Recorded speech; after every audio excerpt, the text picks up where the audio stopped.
pobres de espírito, porque deles é o reino dos céus.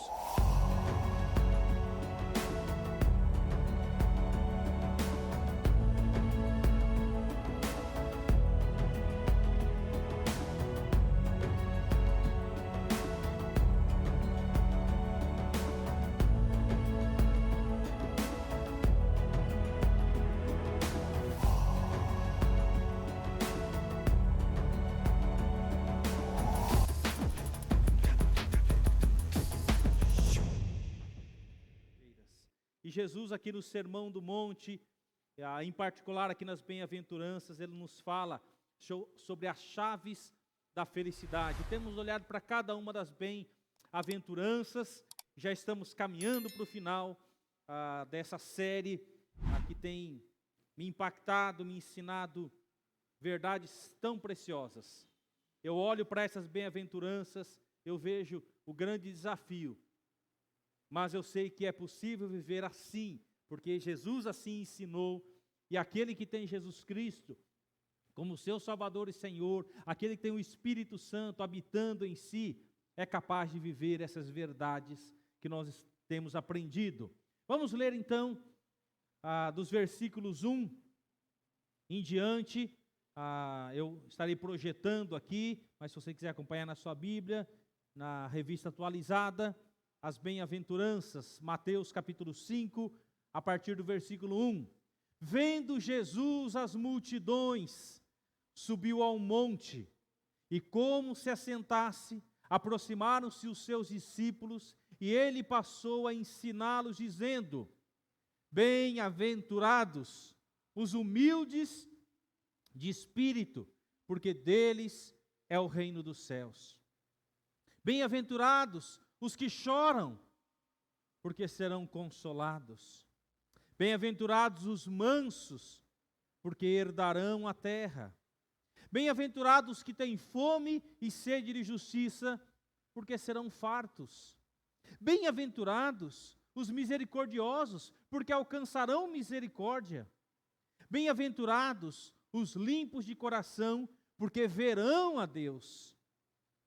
Bem-aventurados os pacificadores, porque serão chamados filhos de Deus. Bem-aventurados os perseguidos por causa da justiça, porque deles é o reino dos céus.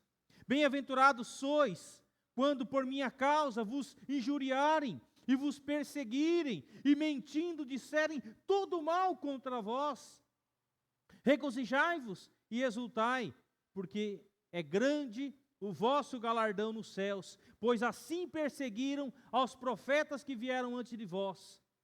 Vós sois o sal da terra. Ora, se o sal vier a ser insípido, como lhe restaurar o sabor? Para nada mais presta, senão para lançado fora, ser pisado pelos homens. Vós sois a luz do mundo. Não se pode esconder a cidade edificada sobre o monte, nem se acende uma candeia para colocá-la debaixo do alqueire, mas no velador, e alumia todos os que se encontram na casa. Assim brilhe também a vossa luz diante dos homens, para que vejam as vossas boas obras e glorifiquem a vosso Pai que estás nos céus. Então, esse é o parágrafo que nós estamos estudando ao início do Sermão do Monte. O Sermão do Monte vai do capítulo 5 até o final do capítulo 7. Aí nós estamos olhando então para as bem-aventuranças. Queridos, as bem-aventuranças que estamos estudando trazem um contraste entre o que o mundo julga como sendo motivos de alegria e o que de fato deve ser motivo de felicidade para o cidadão celestial. Jesus, essa multidão que está aos pés de Jesus, ouvindo, não somente os seus discípulos, eram pessoas perseguidas, eram pessoas rejeitadas, eram pessoas que estavam à margem da sociedade, eram pessoas que possivelmente não podiam entrar no templo, não podiam oferecer seus sacrifícios a Deus, carregavam um fardo pesado pelos religiosos para cumprir. E Jesus está dizendo para essas pessoas que o reino dos céus está acessível a essas pessoas. E Jesus vai mostrar o que é a verdadeira felicidade, totalmente diferente daquilo que o mundo busca. O tipo de pessoas a quem Jesus se refere como sendo mais do que felizes são justamente as mais infelizes do ponto de vista secular. Na perspectiva dos religiosos, essas pessoas eram as mais infelizes. Por isso, este conceito de felicidade apresentado por Jesus só pode ser entendido e experimentado pelos cidadãos do reino de Deus. Aqueles que fazem parte do reino de Deus. Aqueles que vivem como Deus quer que vivamos. Meus queridos, eu sempre tenho falado nessa série, e os meus irmãos que têm também compartilhado, o Daniel e o Guilherme, todos eles têm ressaltado que as coisas deste mundo podem trazer felicidade, sim, mas são felicidades momentâneas, passageiras. Mas a felicidade que o Senhor Jesus nos oferece, ela é eterna. Ela tem um começo, ela tem um meio, mas ela não tem um fim, ela é eterna. E Jesus está dizendo para essas pessoas que vivem à margem da sociedade, o reino dos céus está acessível a vocês. As bem-aventuranças, além de serem a chave para a verdadeira felicidade, apontam para as características esperadas por Deus em cada cristão verdadeiro. É isso que Deus espera de mim e de você. Sermos humildes, sermos mansos, chorarmos com os que choram, sermos limpos de coração, cada um desses aspectos que nós temos estudado. É possível viver assim, como o Senhor Jesus nos ensina. Não há como fazer parte do povo peculiar de Deus se alguém não possui e desenvolve cada vez mais cada uma das bem-aventuranças. As pessoas, ao olhar para as nossas vidas, no nosso relacionamento conjugal, no nosso relacionamento pais e filhos, no nosso relacionamento com os nossos colegas de trabalho, com os nossos vizinhos, lá na escola, as pessoas, ao olharem para a minha vida, para a sua vida, elas percebem essas características. Ali está uma pessoa humilde, ali está uma pessoa mansa, ali está uma pessoa limpa de coração, ali está uma pessoa justa. Será que elas olham e veem essas características nas nossas vidas? Era isso que Jesus estava ensinando aos seus discípulos. E hoje nós olharemos para a 8ª bem-aventurança, que fala sobre os perseguidos, né? E aqui no capítulo 5, quando nós olhamos para essa bem-aventurança, lá no versículo 10, hoje eu quero olhar para os versículos 10 a 12, porque o 10 ao 12 está totalmente conectado com essa bem-aventurança. Bem-aventurado os perseguidos por causa da justiça, porque vivem uma vida justa. Porque deles é o reino dos céus. É interessante que Jesus repete o reino dos céus, quando ele fala também na primeira bem-aventurança. Bem-aventurados os humildes de espírito, porque deles é o reino do céu. Ele começa falando sobre o reino dos céus, e ele termina falando sobre o reino dos céus. É como um ciclo perfeito que se fecha perfeitamente. Ele começa e ele termina esse ciclo falando do reino dos céus. O verso 11 fala: bem-aventurados sois quando por minha causa vos injuriarem e vos perseguirem e mentindo disserem todo mal contra vós. Isso tem a ver com perseguição. E Jesus fala no versículo 12: regozijai-vos e exultai. Por quê? Qual é a recompensa? Grande é o vosso galardão nos céus, pois assim perseguiram aos profetas que vieram antes de vós. Jesus está dizendo para esse grupo de crentes: olha, vocês não serão os primeiros a serem perseguidos, a serem injuriados, a passarem por desafios. Pessoas antes de vocês já sofreram isso, já passaram por isso. E grande é o galardão deles nos céus. E Jesus está dizendo: vocês também vão enfrentar isso, mas grande é o vosso galardão no céu, a recompensa no céu. E esse galardão aqui não tem nada a ver com salvação. A salvação é um presente, é um dom que Deus nos dá, a partir do momento que nós cremos em Jesus Cristo.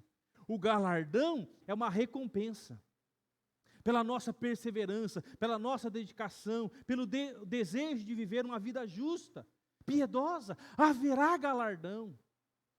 E é isso que nós vamos olhar nessa noite. Estudaremos hoje sobre a 8ª bem-aventurança. Jesus ensina sobre a felicidade do crente, afirmando que o servo de Deus deve se alegrar também quando sofrer perseguição, injúrias, calúnias e mentiras por causa das marcas de Cristo em sua vida. Em nenhum momento Jesus está nos ensinando aqui que nós devemos ser masoquistas. A ideia do masoquista é que ele gosta de sofrer, né? Ele tem prazer, né? Muitos usam até aquela expressão, mulher de malandro, né? Que apanha e gosta de apanhar, né? Nós não somos mulher de malandro, nem masoquistas. Mas quando nós sofremos por algo que Deus se alegra, Ele nos diz que nós somos bem-aventurados. E é isso que nós queremos caminhar nessa noite, procurando entender um pouquinho essa questão da perseguição, né? Nós vamos entender que perseguição não é só uma questão física, como muitas pessoas em vários países estão sofrendo hoje. Como pessoas do primeiro século da era cristã, eles sofreram. Eu tenho alguns livros que falam sobre a história da igreja, desde o primeiro século.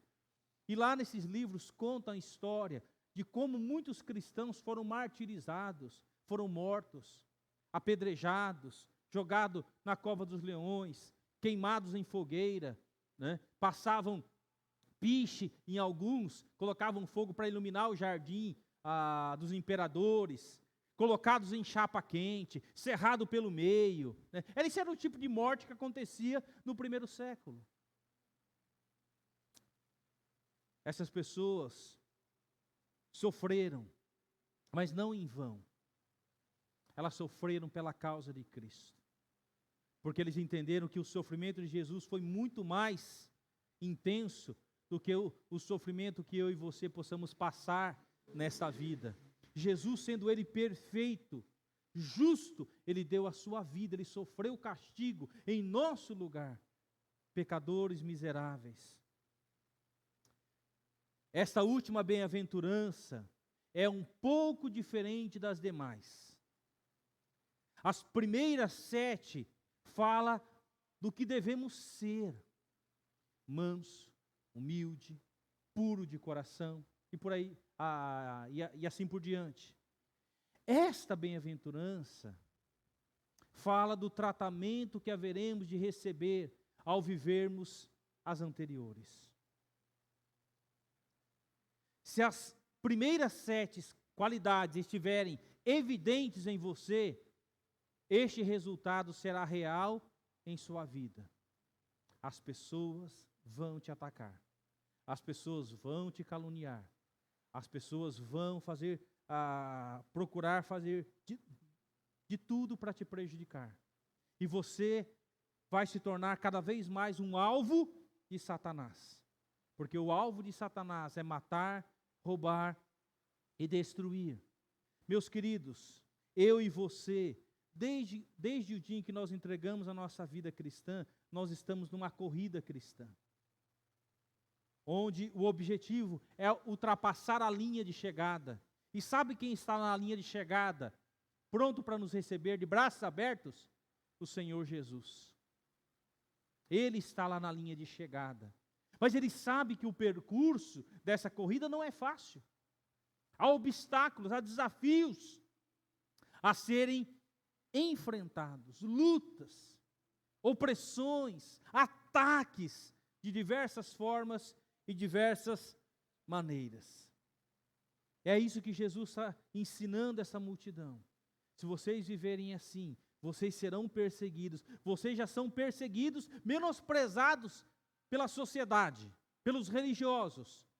E vocês sofrerão mais perseguição ainda, pelo fato de me amarem, pelo fato de viverem essas verdades do reino na vida de vocês.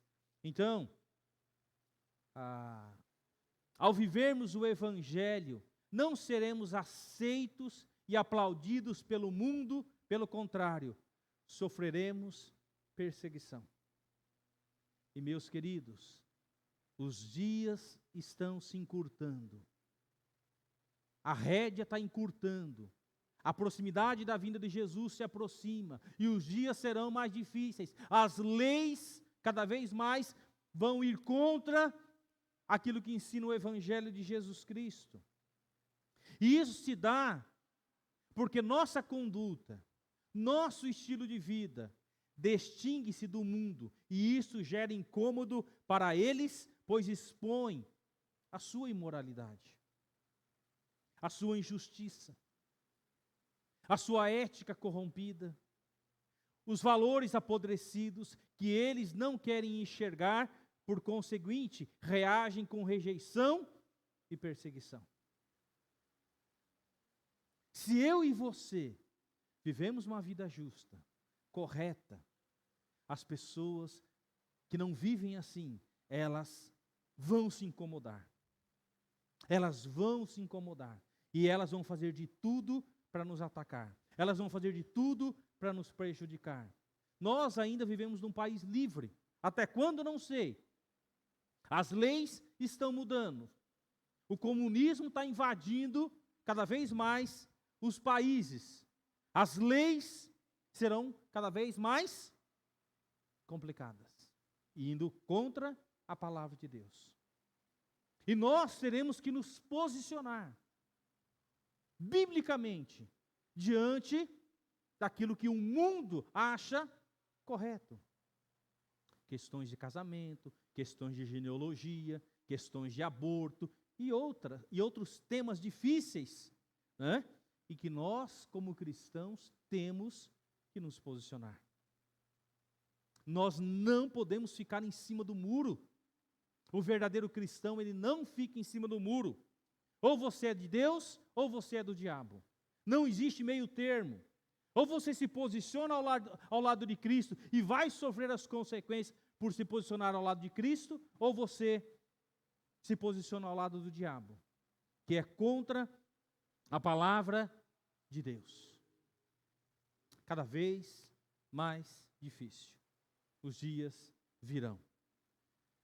Aqui eu apenas coloquei uma lista mundial de 2022, do ano passado, da perseguição no mundo. Depois, se quiser, eu mando esse slide para vocês, né? Os 50 países onde os cristãos são mais perseguidos. 50 países do mundo.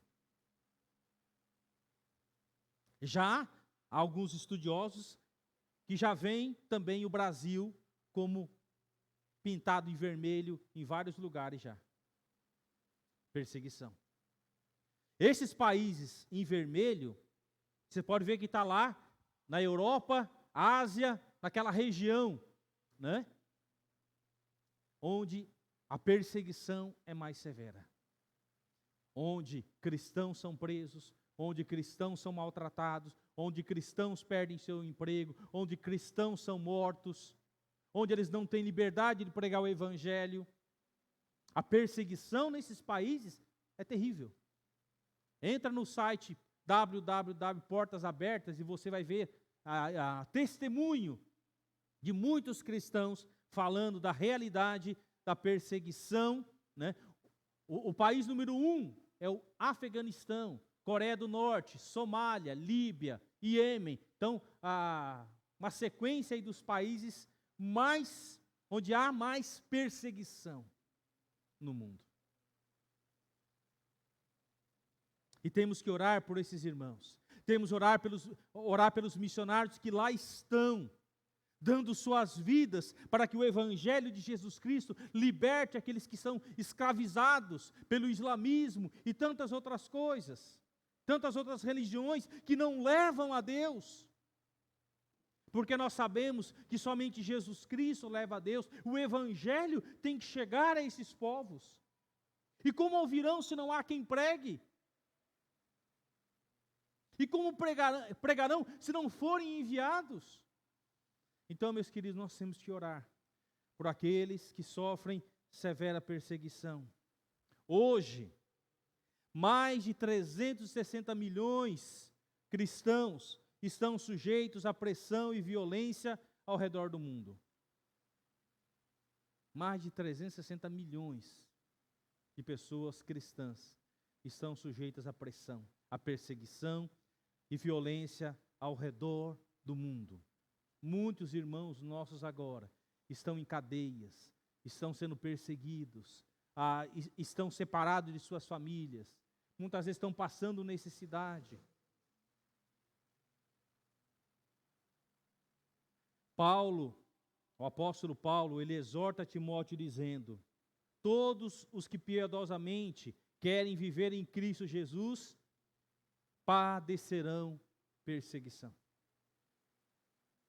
Isso está lá em 2 Timóteo 3,12. Por isso não devemos nos surpreender com a perseguição e sim orar para que Deus nos fortaleça a passar por ela sem negar a nossa fé. Quando os dias difíceis chegarem, quando Deus começar a peneirar a sua igreja, vocês vão perceber quantos realmente vão passar pela peneira de Deus, diante dos desafios, diante das provações. Você quer conhecer um verdadeiro cristão? Veja como ele reage às provações, aos momentos difíceis da vida. E todos nós estamos sujeitos a isso. Todos nós.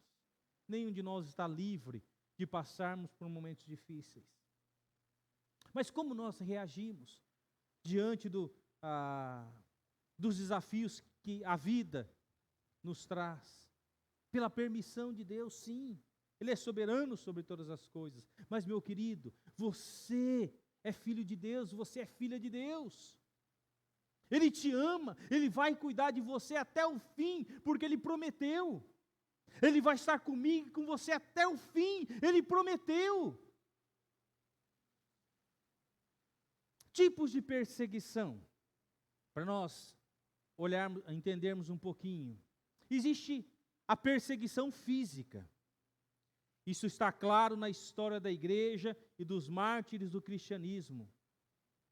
Denovan Bagdian, cristão árabe indiano, ele disse certa vez, olha o que esse homem disse: não abro mão da minha fé em Jesus por nada. Já me amputaram um pé, 3 dedos da minha mão esquerda. Já mataram 3 filhos meus.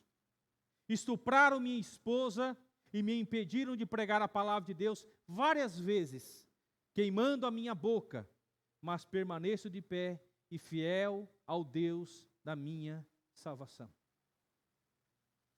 Esse é o testemunho de um cristão. Suportaríamos passar por isso?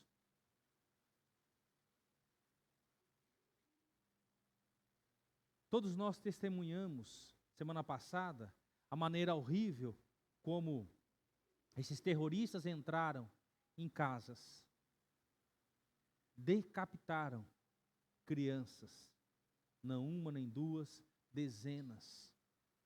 Além de decapitar as crianças, eles estupravam as mulheres, muitas vezes na frente dos seus maridos, e depois matavam.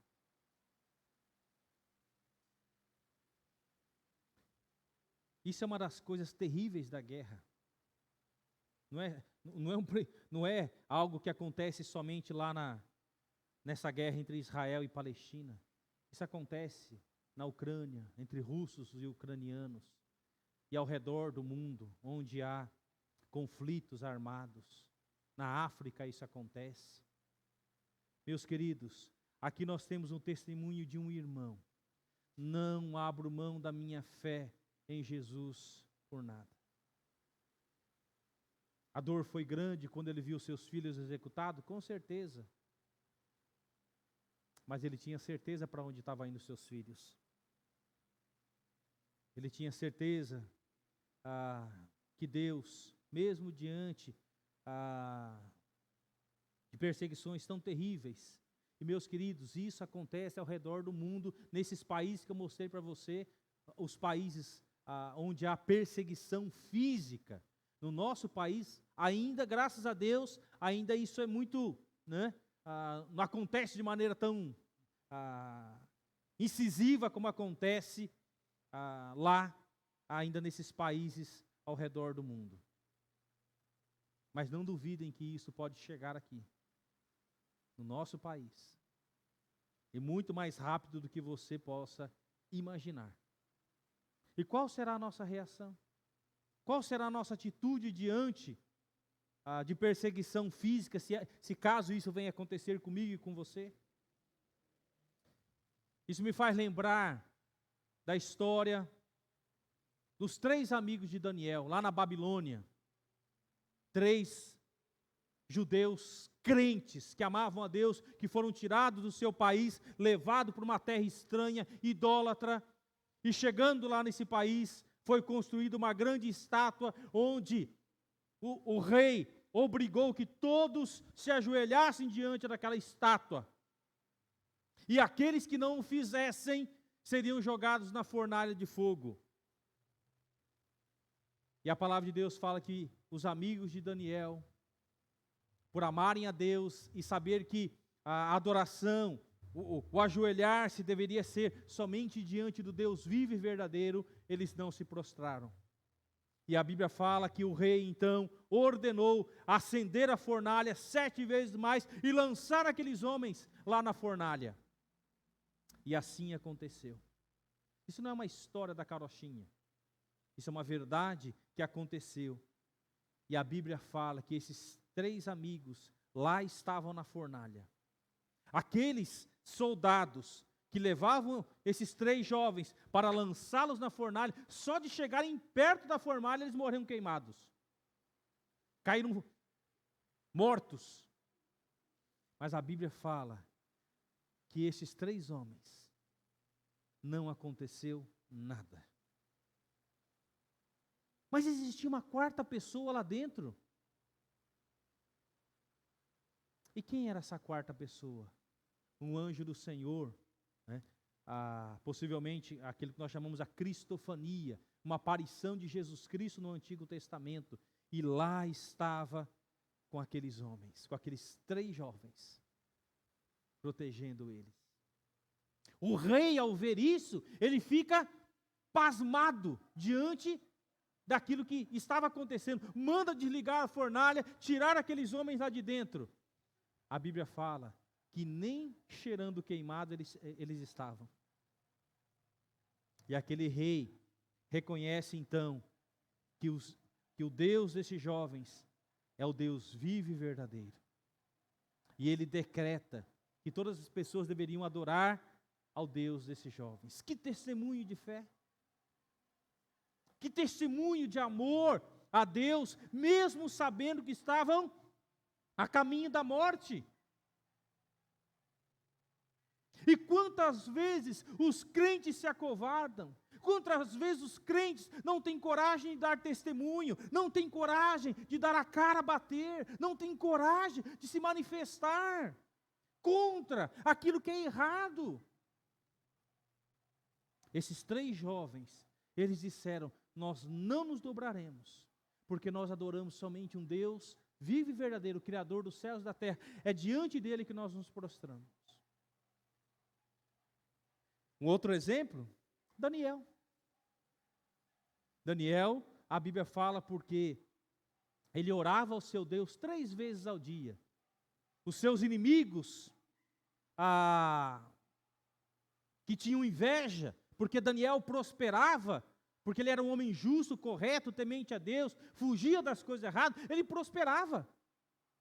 E os seus amigos, então, prepararam uma armadilha para pegar Daniel, porque Daniel deveria orar ao Deus dos babilônicos, né? E Daniel falou, não, eu oro ao Deus vivo e verdadeiro, e a consequência era o quê? Ser lançado na cova dos leões, leões famintos. E a Bíblia fala que lá estava Daniel entre os leões, e nada lhe aconteceu, nada. Daniel foi tirado da cova dos leões. Depois que o rei descobriu que foi uma armação que prepararam para ele, mandaram pegar aquelas pessoas que armaram isso para Daniel, suas famílias, e mandaram lançar na cova dos leões. A Bíblia fala que essas pessoas nem chegaram ao fundo da caverna, os leões já estavam esmigalhando os seus ossos. Testemunhos de fé, testemunho de homens que decidiram viver uma vida que agrada a Deus, mesmo diante da morte, mesmo diante da evidência da morte. Segundo lugar, perseguição social, rejeição de família e amigos. Jesus já havia alertado sobre isso. Abram comigo lá em Mateus capítulo 10, um pouquinho para frente aí. Mateus capítulo 10, verso 34 a 36. Jesus já falava isso. Mateus 10, 34 a 36. Não penseis que vim trazer paz à terra. Não vim trazer paz, mas espada.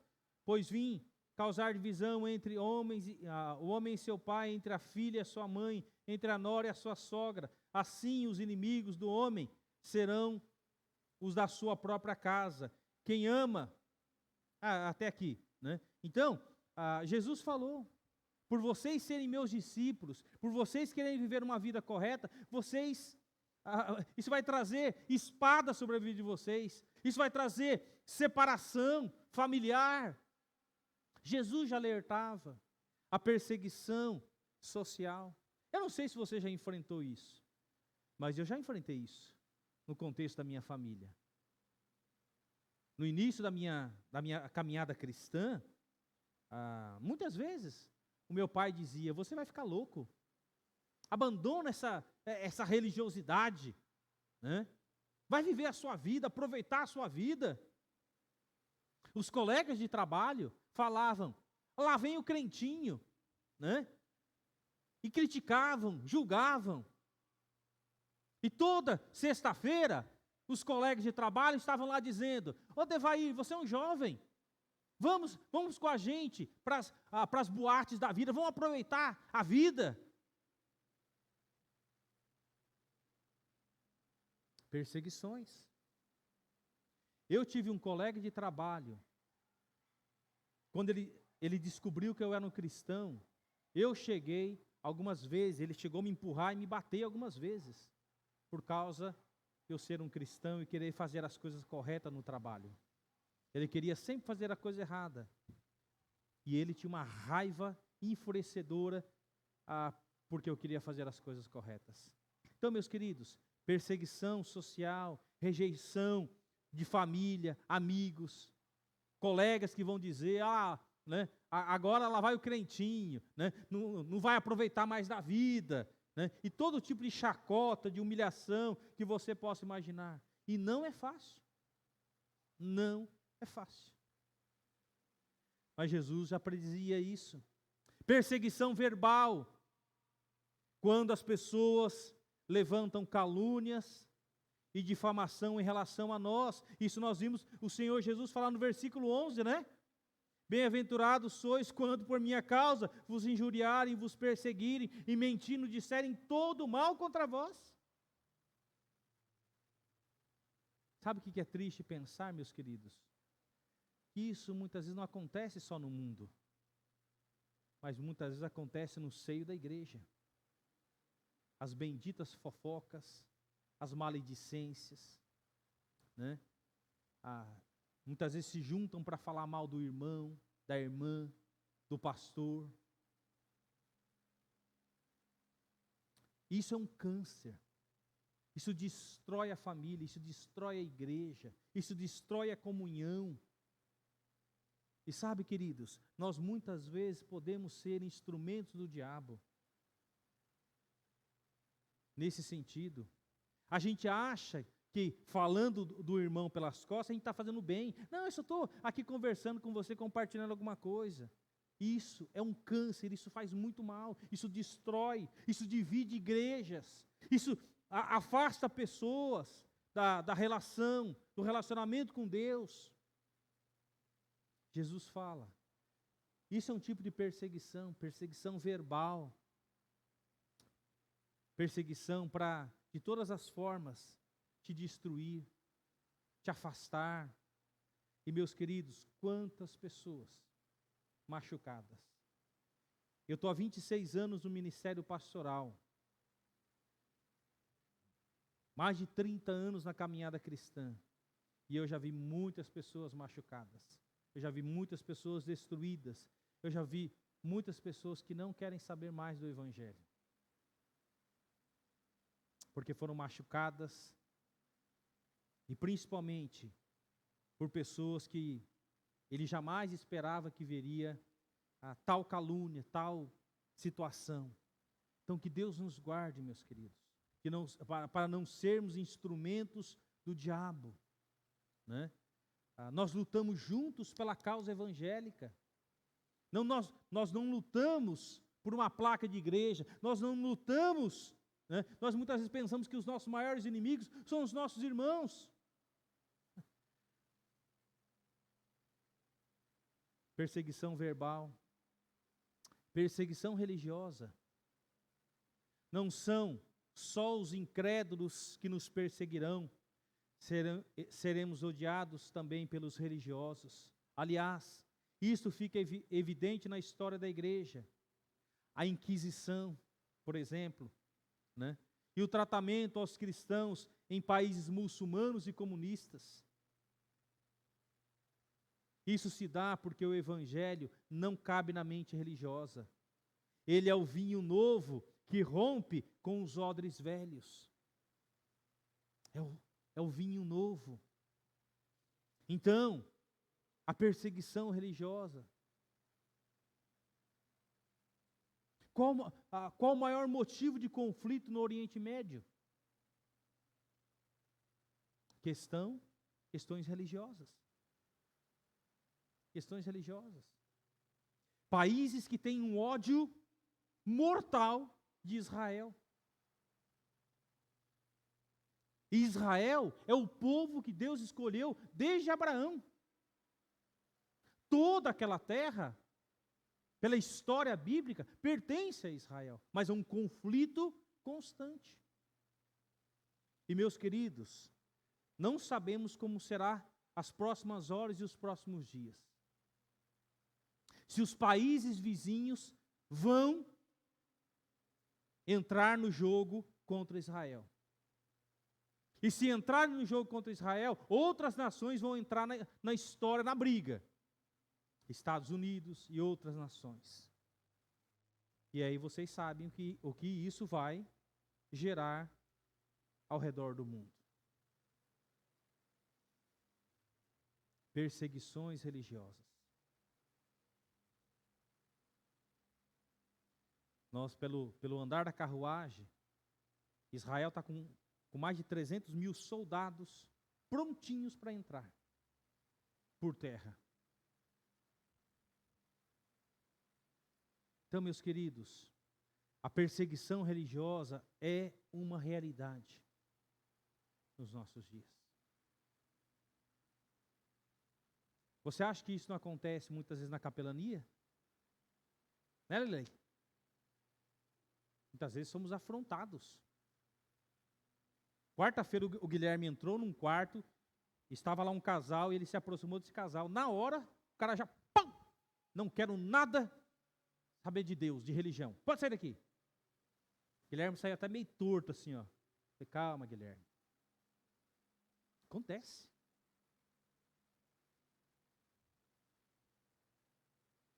Quantas vezes, junto com a Tânia, alguns jovens lá de São Paulo, nós íamos no metrô Saúde, ali em São Paulo, entregar folhetos. Na saída do metrô, na porta do ônibus. Há um folheto, uma mensagem de Deus para você. Eu lembro de um cara que amassou assim, ó, tacou na minha cara. Pau! O velho homem já começou a se manifestar, né? O sangue começou a subir. A vontade de falar assim, vem cá, né? Para Senhor. Mas isso acontece. Então, meus queridos, perseguição. E cada vez que nós nos aproximamos do fim, mais isso vai se intensificar. Vocês podem ter certeza disso. Mas isso vai acontecer. Então, a história da igreja está aí para contar. No ano 70, foi Nero, né, que mandou colocar fogo em Roma? E sabe quem que ele culpou? Ele era um doido, né? Ele culpou os cristãos. Centenas, milhares de cristãos foram executados pelo doido do Nero que culpou os cristãos. Se vocês quiserem ler sobre a história da igreja, tem alguns livros interessantes que falam desses momentos difíceis. Os religiosos cheios de sua justiça própria, de seus méritos, de sua mentalidade de deveres, obrigações e recompensas, com sua lógica retributiva, né? Sua arrogância, não suportam a pregação do evangelho da graça de Jesus. Os religiosos no tempo de Jesus, os fariseus, os publicanos, eles odiavam Jesus. Eles odiavam aqueles que seguiam a Jesus. E por isso que os religiosos, a morte de Jesus foi um estratagema dos religiosos, que apenas o Império Romano executou. Mas foram os religiosos que prepararam tudo aquilo. Então, meus queridos, eles exigiam tantas coisas, não viviam. E Jesus vem na contramão ensinando as bem-aventuranças. Jesus vem na contramão mostrando que Ele era o único caminho, a verdade e a vida. Jesus vem na contramão mostrando que eu sou o próprio Deus. E por isso que Ele realizava aqueles milagres. Razão da perseguição. Por causa da justiça. Por vivermos uma vida justa. E essa justiça é a causa de Cristo. Se eu e você queremos viver a causa de Cristo, se eu e você queremos viver o Evangelho de Cristo, nós sofreremos retaliações. Este deve ser o fator motivador e não nossa incoerência, pecados, ignorância, relaxo espiritual, causa política. Abram comigo em 1 Pedro 4,15. Lá no finalzinho da sua Bíblia. Primeira Epístola de Pedro. Capítulo 4, verso 15.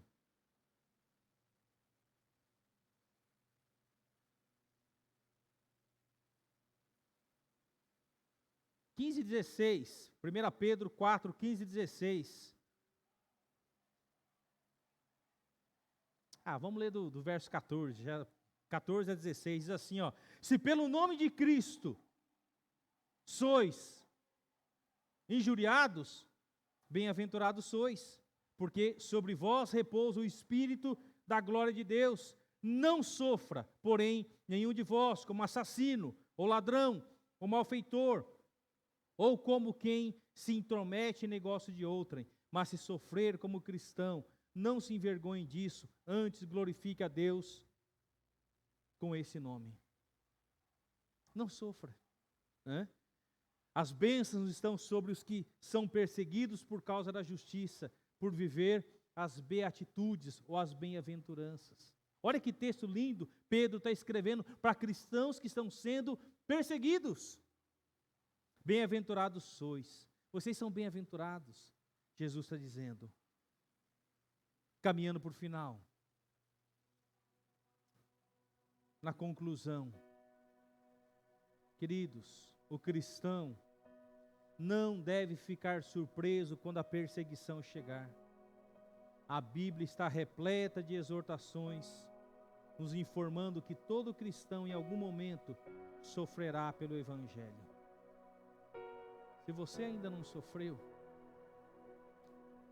pode ter certeza que isso vai chegar. Se isso já chegou, se isso já acontece na sua vida, bem-aventurado, Jesus está dizendo, bem-aventurados vocês são. Vocês são bem-aventurados, vocês são verdadeiramente felizes. Por outro lado, tão certo como as perseguições, as promessas de livramento e da glória no porvir também se cumprirão. Isso deve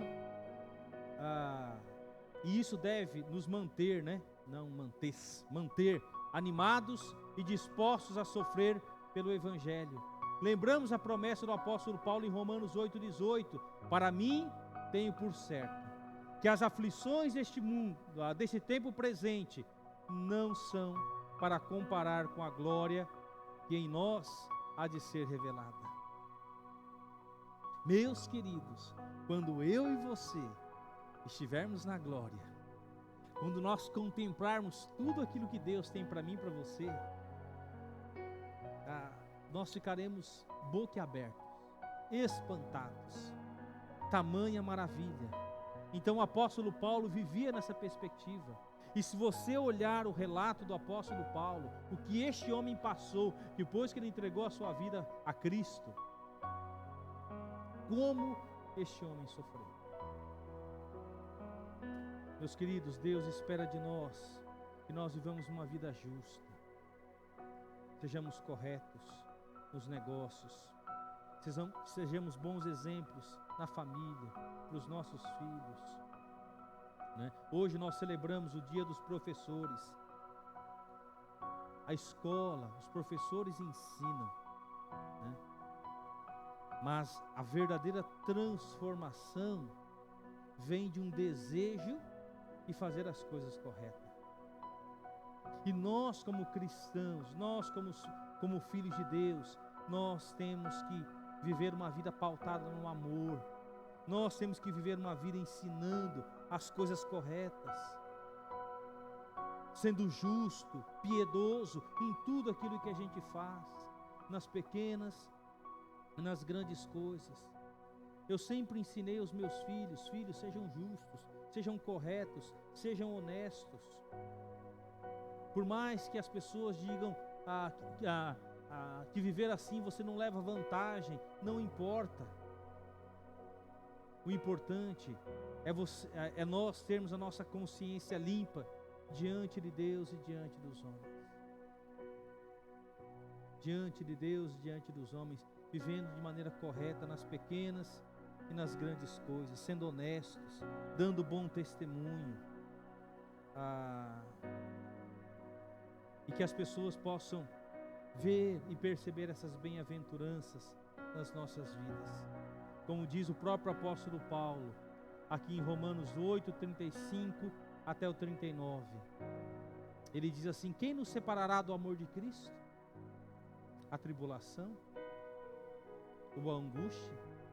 Ou a perseguição? Ou a fome? Ou a nudez? Ou o perigo? Ou a espada? Como está escrito: por amor de ti somos entregues à morte todo o dia. Somos reputados como ovelhas para o matadouro, mas em todas essas coisas somos mais do que vencedores por aquele que nos amou. Porque eu estou certo de que nem a morte, nem a vida, nem os anjos, nem os principados, nem as potestades, nem o presente, nem o porvir, nem a altura, nem profundidade, nem alguma outra criatura nos poderá separar do amor de Deus que está em Cristo Jesus, nosso Senhor. Nada, nem acima dos céus, nem abaixo da terra, nada pode nos separar do amor de Deus. Você é amado por Deus, Ele te ama, meu querido. Ele conhece o seu coração, Ele vê as suas lágrimas, Ele conhece a sua dor. Ele está de braços abertos, pronto para te receber na linha de chegada. Pode ser que nós vamos chegar que nem aquela corredora de uma das Olimpíadas alguns anos atrás, que ela chegou cambaleando com a ajuda, né, de alguns médicos, mas ela cruzou a linha de chegada. Mesmo que a gente chegue cambaleando, Jesus estará de braços abertos, com a medalha para nos colocar no peito e dizer para mim e para você: filho, filha, você conseguiu. Você conseguiu. Entra no gozo do meu Senhor. E na minha casa, aqui no meu reino, não haverá mais sofrimento, não haverá mais dor, não haverá mais lágrima, e nós viveremos por toda a eternidade juntos. Olha só a multidão de cristãos que estão aí. Vai lá, vai abraçar os seus irmãos que um dia também creram. E eu fico na minha cabecinha pensando: será que quando eu chegar lá, no meio daquela multidão, encontrar minha mãe, encontrar Dona Luli, abraçar, beijar, eu cheguei, eu estou aqui. Não foi fácil, mas eu cheguei. Jesus Cristo me ajudou até o fim. Então, meu querido, abandone o pecado, não vale a pena. Ele pode te trazer benefícios momentâneos, mas ele vai ter consequências por toda a sua vida. Creia em Jesus Cristo. Jesus Cristo, Ele deu a sua vida por você. Se identifique como cristão. Não tenha medo da retaliação, não tenha medo da perseguição. Se posicione: eu sou um filho de Deus, eu sou uma filha de Deus. Que Deus nos abençoe. Bem-aventurados perseguidos por causa da justiça, porque deles é o reino dos céus. Deles é o reino dos céus, que não foi comprado com dinheiro, mas foi comprado pelo sangue de Jesus Cristo na cruz. Vamos orar? Querido Deus, obrigado, Senhor, por essas verdades tão preciosas das bem-aventuranças. E esta 8ª bem-aventurança, ó Deus, ela resume, ó Deus, aquilo que já vimos nas outras 7.